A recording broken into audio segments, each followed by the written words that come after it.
We've removed the steering wheel, now we'll take out the radio.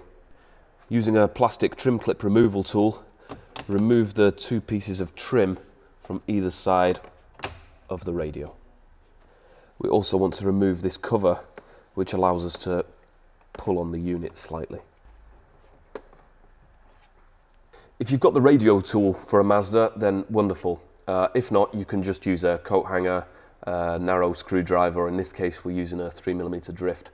What we'll do is, having removed this center panel, we can pull slightly on the inside of the radio here, and we just insert the drift and just lever.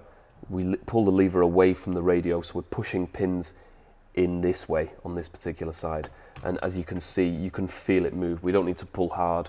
We just feel through these holes, push the clips, and you'll feel the radio disengage as you release the clips.